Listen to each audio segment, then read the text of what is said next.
Hello, I'm Christopher Snedden. Welcome to Tushita Talks to the World for 2021. This is our first conversation this year, and not sure what 2021 is going to bring us, although we know a few things already. For example, we now have a COVID-19 vaccine, and as we speak, India's vaccinating 200,000 people a day.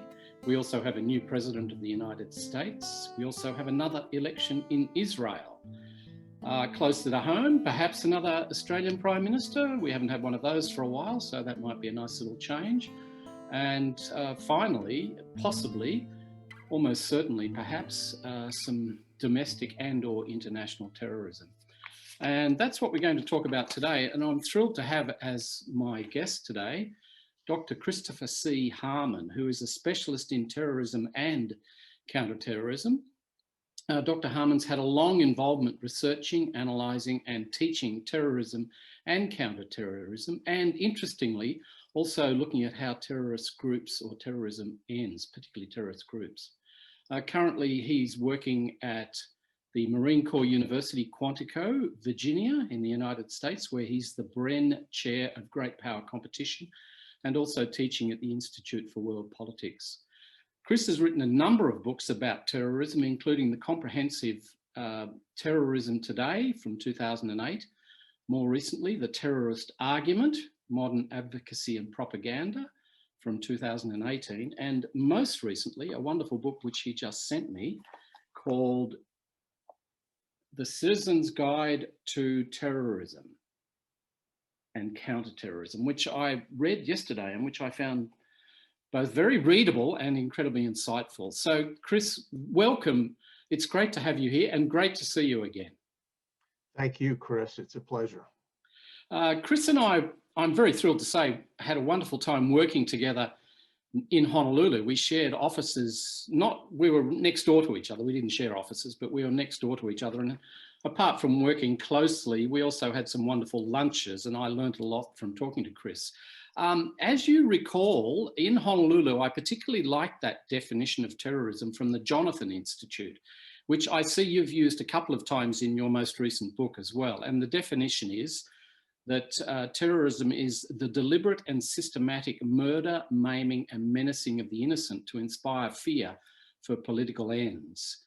I like the alliteration, but I also like the succinctness, and I think you do too, because you've mentioned it in your book. So clearly it's still relevant, but that's been part of the challenge with terrorism, defining it. That definition is a good one. Do you still stick with that one? I do, Doctor. The problem's pretty old. People have been writing about terrorism since the French Revolution. And in fact, Robespierre and those fellows executing it from the state perspective seem to understand it pretty well. But scholars have had lots of troubles and lawyers have even more. I like that definition by the think tank because it is precise and it removes, some of the traps in definitions. So, for example, you'll see writers and analysts talk about how terrorism means indiscriminate violence. Well, look at a group's targeting. Sometimes it's very indiscriminate, like a car bomb. And other times it's quite focused. A car bomb is now a standard entree to a complex attack by insurgents from Taliban in Afghanistan. It's part of one way to crack into an Afghan base. Assassinations are a good example of highly careful, planned, selective targeting by terror groups. So many terrorists don't use violence that's that indiscriminate. And so that definition avoids that kind of trap. Again, a deliberate, systematic murder, maiming, menacing of the innocent to inspire fear for political ends. It's very well done. It, of course, doesn't remove all gray areas, like who exactly is innocent. So I had a colleague many years ago, we used to discuss and debate the question of whether you include police.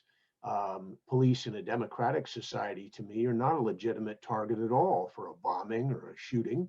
But he thought once you start bringing in security forces, you broadened it beyond the usual norm of civilians. So in law, whether they say, the innocent or the non-belligerent or the civilian often has consequences for the prosecutors who are trying to deal with these things. Mm.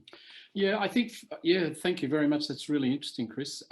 It's the murder I can handle because that's, you're dead when that happens, but maiming and menacing, they're with us forever.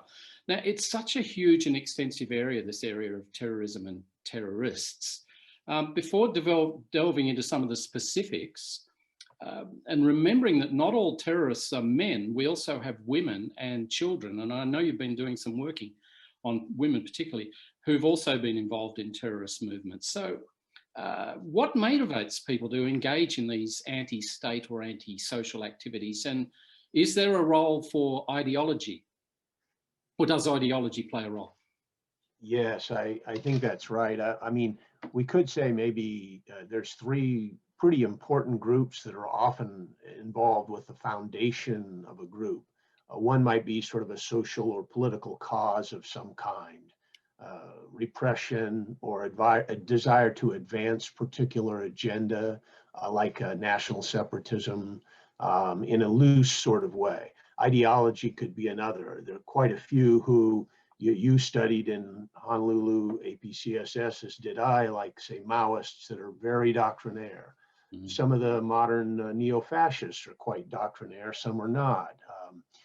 Traditionally, many communist groups have a pretty serious ideology bent, and that's been important to insurgencies like some of those in Asia in the 20th century. I think also personalities can be really important. So leaders matter. So bridging from your questions, both of them, into that with the leader of, say, the Baader-Meinhof group, very important man, Andreas Baader, and the Red Army faction, the famous German group. Terrific movie about them called the Baader-Meinhof Complex. Well, Baader was the most known, but the two others were in a kind of a mutual relationship of three in the leadership. There was a troika, and the other two were women. And Ulrike Meinhof, for her part, was a very bright journalist, a very successful woman, a mother, very interesting, and then radicalized. And she believed very much in Leninism. Some analysts dismiss these as kind of anarchist crazies. They were not. They were a serious Marxist-Leninist group, and she was their ideologist. Mm-hmm. And that pattern has emerged so many times. For example, in the Latin American insurgencies, if we look at El Salvador, Nicaragua, very often we're looking at groups that are maybe 1/3 female, and some of the commanders might be female. And then, you know, it's interesting these days, quite a lot of focus on the American capital. Well, it's very interesting to think about past attacks on the Capitol. I once led a group of counterterrorism specialists in the House of Representatives as part of a study. And we got up in the visitors gallery and we were looking at the 1954 case of Lolita Lebron, one of the Puerto Rican nationalists. And she was a deadly serious, very bright, smart lady. And she had two men with her. They came down to Washington on a train from New York, and they shot up the House of Representatives. They injured 5 people that day. There was a 71 bombing by the Weathermen, which is a group that was full of women, and often they were in leadership positions. In '83, the Capitol was bombed on the Senate side, and the perpetrators were female. There was a cell of some 7 people. 5 of them were women, and 3, I think, that got the longest jail sentences out of it, if I recall, were all women. So it's an extremely interesting dimension of worldwide terrorism. There were females in the Russian anarchists at the end of the 19th century. And we've had, when we have females in insurgencies in Asia right now in high numbers. So it's it's been a blind spot, Chris, although in the last sort of 5 or 6 years, there's been some good work published by scholars about females in terrorism, particularly by, for example, Mia Bloom, an American who's very bright and very good. Yes, I remember you brought her over to Honolulu. She was very impressive. And also the Sri Lankan Tamil Tigers had a lot of female terrorists, including one who assassinated the former Prime Minister of India, Rajiv Gandhi. Currently, it appears that overall, and I note from your book as well, your most recent book, that terrorists and terrorism are enjoying perhaps both a lower profile and perhaps not more increased activity. In other words, it's sort of stable. It's not getting worse. Arguably, it may be getting slightly better in terms of the number of incidents. Nevertheless, COVID seems to have overcome everything, and it's changed the way we all operate and the way news is being delivered. But what are the current terrorism hotspots around the world that we particularly need to pay attention to, Chris? Well, your conversation about Sri Lanka reminds me of the Easter attack in 19, which was really hideous and large and important. That's an interesting case. Certainly, Sri Lanka had been the last thing from a hotspot. It had been quiet since '09 when the Tamil Tigers were defeated. There were virtually no attacks ever, which is unusual for any democracy and quite impressive. But then it emerged that the minority Muslims had been radicalizing, at least in some quarters, and they were able to execute a very broad and very damaging attack, especially on what they would say were enemy places of worship. They were attacking Christians, and sadly, that kind of thing could radicalize all three of the major religious sides in Sri Lanka. Luckily, it may not have, but that's something to watch. I would say hotspots certainly start with Nigeria and Boko Haram. They've been very lethal for a decade, and it's shocking sometimes the extent of the violence they perpetrate. Certainly, Al-Shabaab in northeastern Africa has been really significant. And again, we were talking about indiscriminate violence. This is a group, and so is Boko Haram, that take, I'm sorry, a sort of dark pleasure in this kind of mass lethality attack. They don't go in for the kind of careful theater of taking one hostage here and there and televising it and stretching the case out. They go in for mass butchery, usually with bombs, but also weapons, machetes, guns.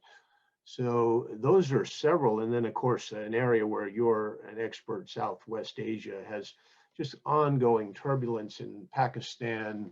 One of the most common causes there, and I think very revealing about modern terrorism, is the relentless processions of attacks on Shia inside Pakistan. So the Muslim versus Muslim breach that history has known so long plays a big part in modern terrorism. And if, for example, Al-Qaeda or Hamas were ever to be successful, I would not want to be a Shia within their grasp. That could be dangerous. So in Pakistan, it remains a problem. And in Afghanistan next door, I've thought for some time that Taliban is quite likely to win. I hate to say so. It seems too dark, but I've thought this for a bit. And certainly ISIS is there. There are other problems. So those are, say, 4 of the countries which I watch with great concern, Chris.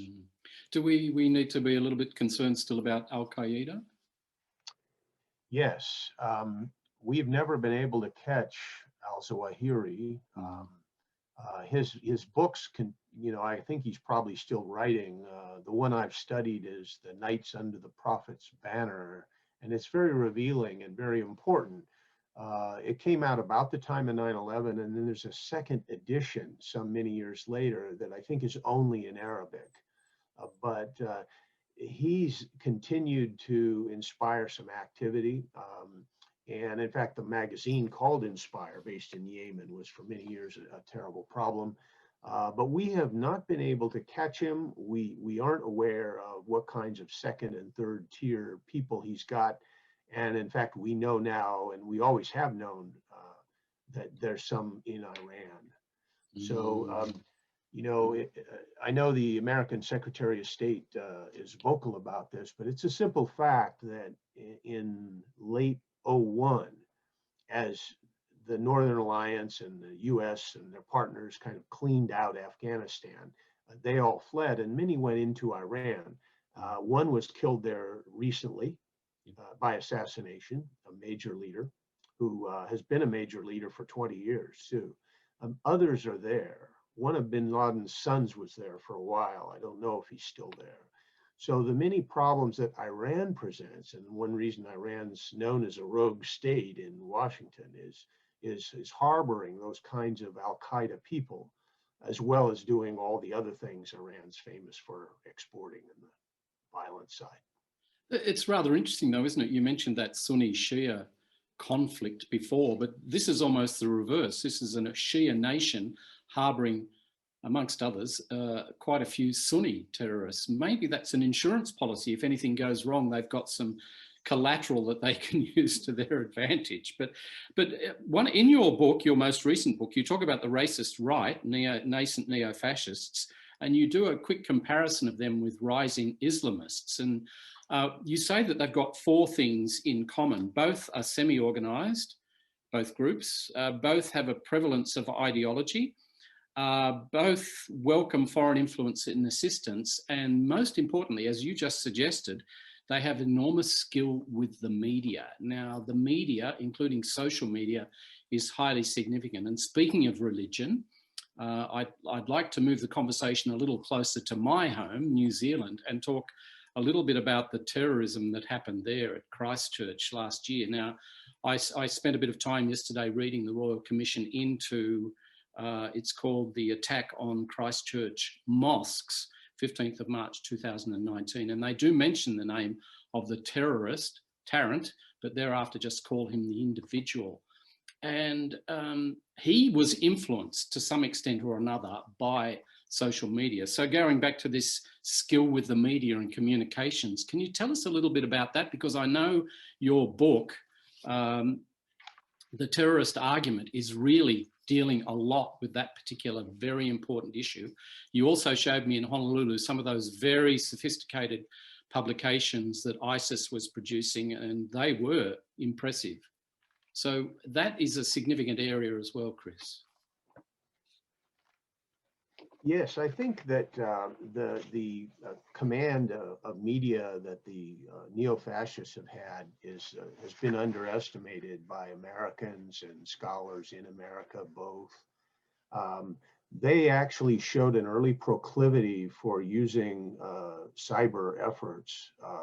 They went quickly from things like telephone calls where you could have a sort of service and a recorded message to inspire the faithful, to early computer-based propaganda distribution. The Americans did this.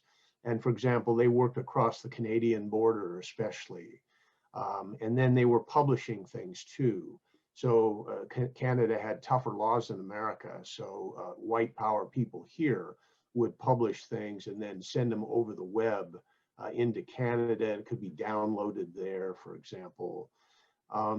They have now, been very successful on the web. There's one or two sites that have run for many, many years, and then others that kind of come and go. There is, therefore, a kind of international commerce in these dreadful ideas that the neo-fascists have. And there have been much evidence of this. And this man you mentioned, Brenton Tarrant's a good example, because he'd been working on a longer book, and then he eventually published this thing of 70 or 80 pages called The Great Replacement. He was saying he was directly inspired by Breivik in Norway. He was directly inspired by Dylan Roof in my country, I'm sorry to say. And when they asked him how he learned about the world and how he developed his ideology, he almost answered the question you've raised, because he just expressly said he learned everything on the internet. which is a sad and almost damning thing about any man's education, to be only on the web. But that's where he was, and that's where he found, I'm sure, a lot of good things and also a lot of trash. And it seemed that Tarrant picked up mostly trash, because his Great Replacement is a real sort of parody of good thinking.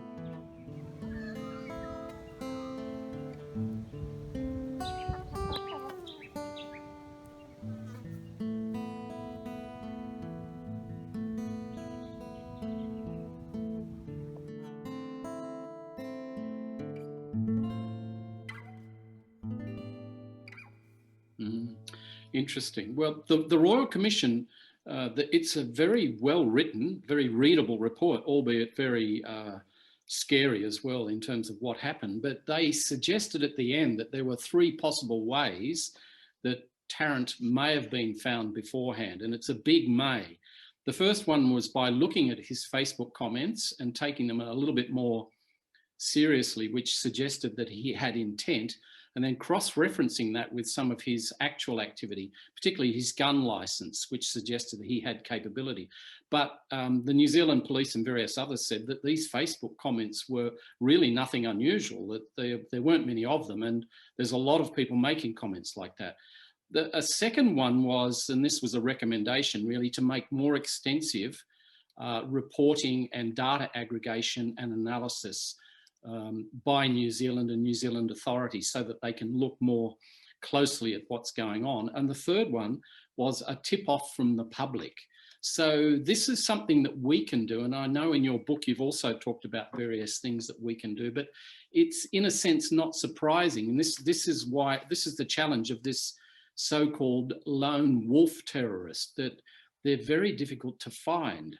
So, and the other one is, some of these people are now using asymmetrical ways to even up the score. So America, Australia, we have wonderful capabilities, particularly America, and particularly military, but things like drones and other things are now miniaturizing, they're more available, and they're changing the equation. What should we think about all of that, Chris? I do think that your reference to tip is important. I'm not sure most American politicians have explained this very well to our citizens. It's one reason I wrote Chapter 6 in the Citizen's Guide. I've just done a second edition with Routledge, and the reason is that I'm not sure our political folks speak about it enough. In the book, I find quite a few cases which were literally the result of good tips by citizens, as well as some cases where smart people in, say, border security or policing realized what the problem was and acted. But, you know, the former's critical. We say so quickly that we are republics, that we are democracies. You know, we have to take account of that, and we have to think about what it means in security. And it means that when police are acting well, that they deserve our support, and they need a budget and all that. But it means in particular cases, we hope we have citizens that are willing to come forward and offer tips, because very often that is the source for intelligence. In my country, we've wrestled with this, for example, in New York mosques, you know, police in the New York system.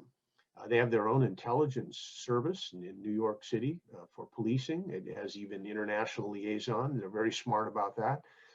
Or the FBI is important.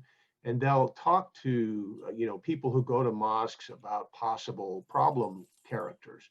And sometimes they find some things, but it's hard because there's pushback on civil liberties grounds. Yeah. And secondly, when an activist really gets close to committing mayhem, they're usually wise enough to stay away from their own mosque. Mm-hmm. One of the realities discovered in a major 2007 study of radicalization in the West by New York police people was that they tend to stay away from the mosque in those weeks leading up to the attack. Mm-hmm. They're protecting their family, they're protecting their fellow worshipers, they're taking precautions. Yeah. But in a democracy, we can't always wait for some super secret intelligence service to figure everything out. We have to sometimes take a hard look at the person beside us. In our military services, Chris, I think this comes up.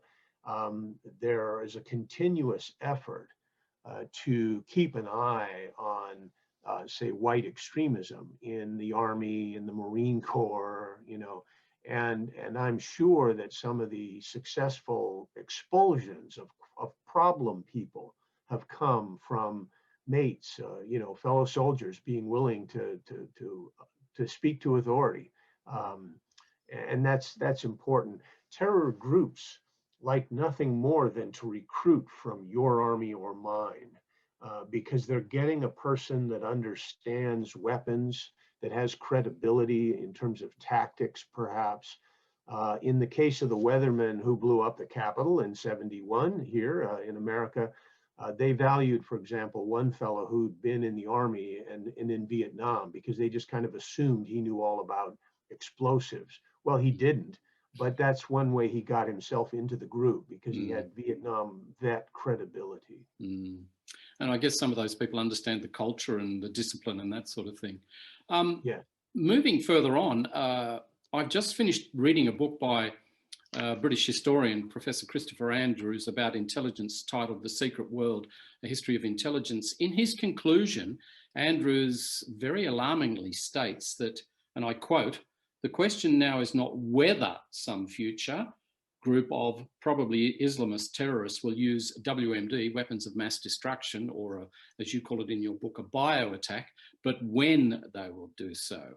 You also mention in your book that the medical expert Dr. Tara O'Toole, the former acting commissioner of US Customs and Border Patrol, is also quite concerned about this issue. Is this something that we citizens of the world should be concerned about?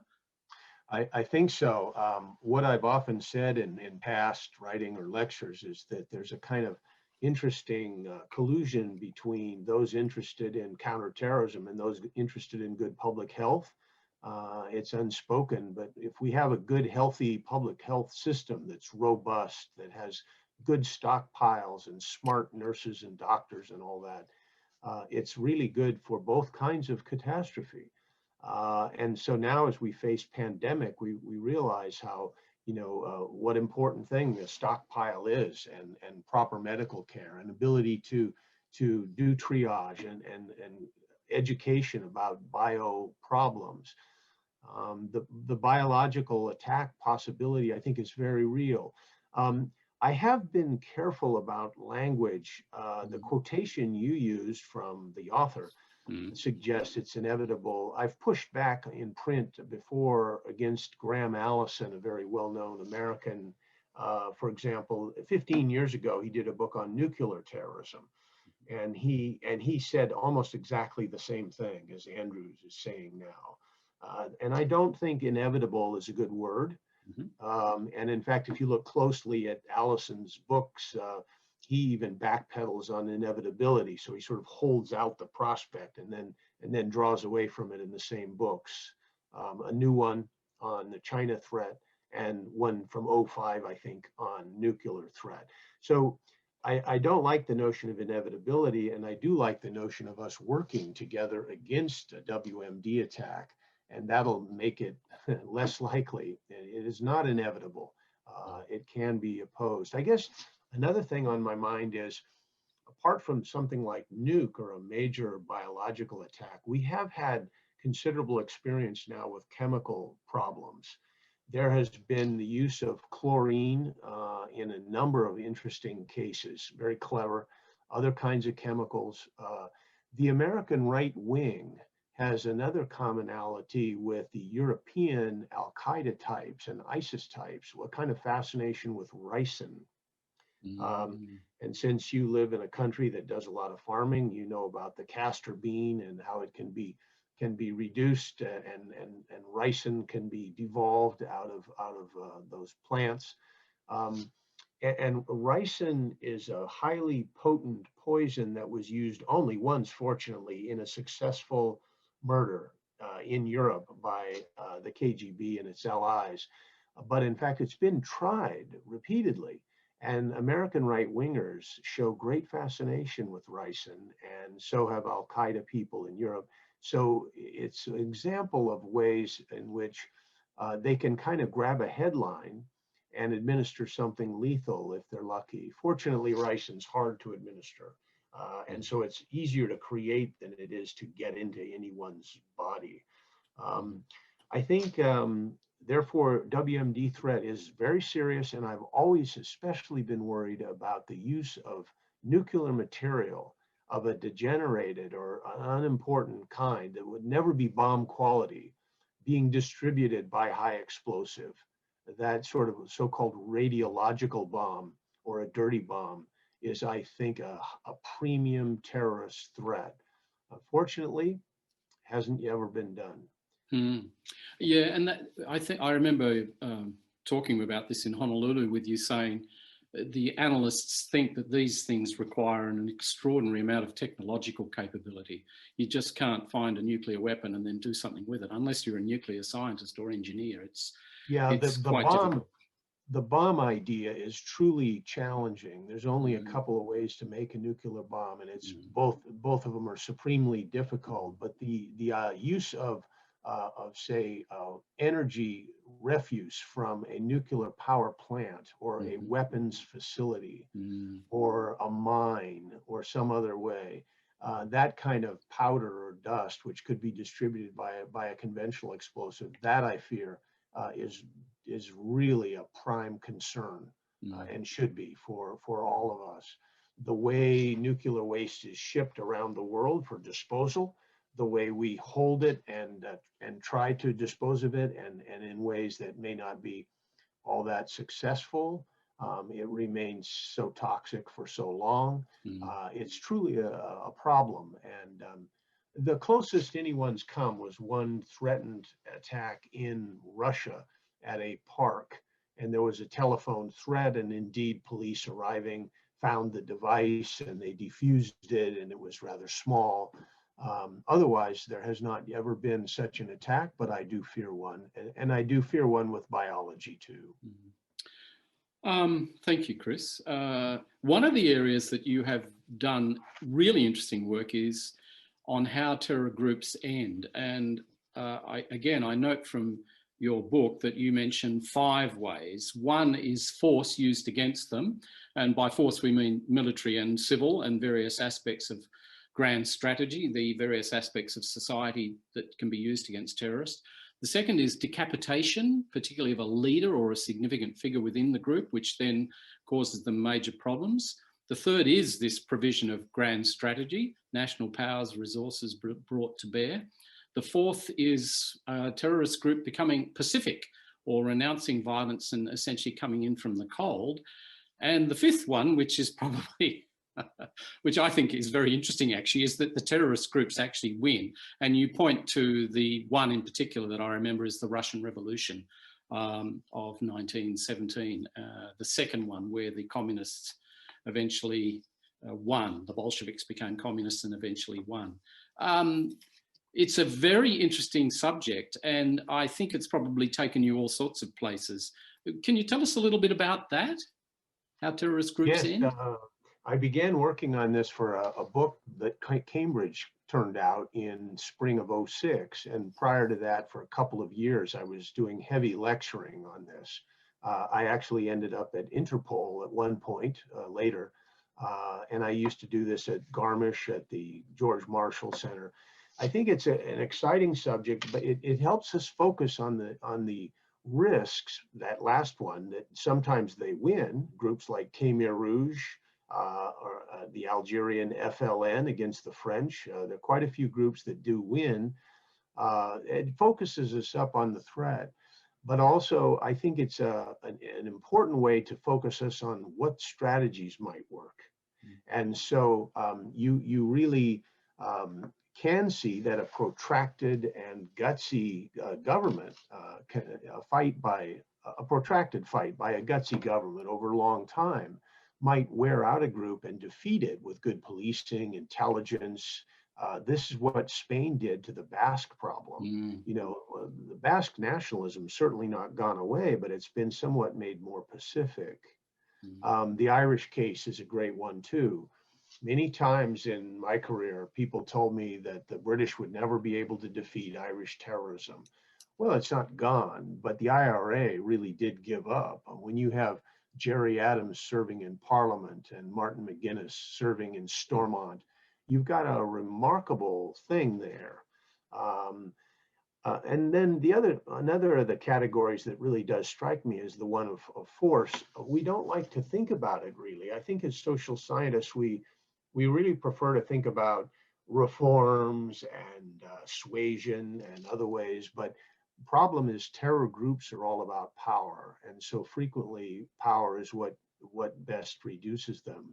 If we go back to our friends in Sri Lanka, there was a Sinhalese majoritarian group there for a long time, of course, and they were only snuffed out in '89 by a major government effort of counterinsurgency, as well as the decapitation of the group in '89. Then they had the problem with the Tamils, with the opposite side of the coin, and they had to fight that. And for a long time, they tried everything but. They tried negotiations, they tried waiting them out. They talked about a reform, which would be a sort of federal system in which the Tamils could control certain parts of Sri Lanka. In the end, as you know, Prabhakaran's ruthlessness prevented most of those reforms from being seriously discussed. Norwegian negotiators went home discouraged and all, and they geared up for a major conventional war, and they crushed them in a major conventional war. So this is a democracy which for 2 times in my lifetime has defeated major terrorist insurgencies. And it required a massive use of force in both of them. So we can't underestimate that. And I think many analysts still do. That's one reason I wanted to look into this and see how we can win. The good news is there are many groups that do fall apart or are suppressed and defeated. If we think about a country like Pakistan or Afghanistan, we might think we can't ever win, but you know, impressive victories have been won, as by Spain, as by the United Kingdom, as by Sri Lanka. Yeah, and you mention again in your book that a lot of these terrorist groups don't particularly last terribly long, although some of them, on the other hand, do. So a very wide-ranging conversation about a very complex issue about which you have also spent a lot of time researching and thinking. Dr. Christopher C. Harmon, this is his latest book. Very readable, very enjoyable, and very informative. Chris, thank you so much for all of your thoughts and your time today. It's been very instructive for me and very informative. I really appreciate you being involved. Thank you. Dr. Snedden, it's always a pleasure. You take care. You too, Dr. Harmon. Thank you very much.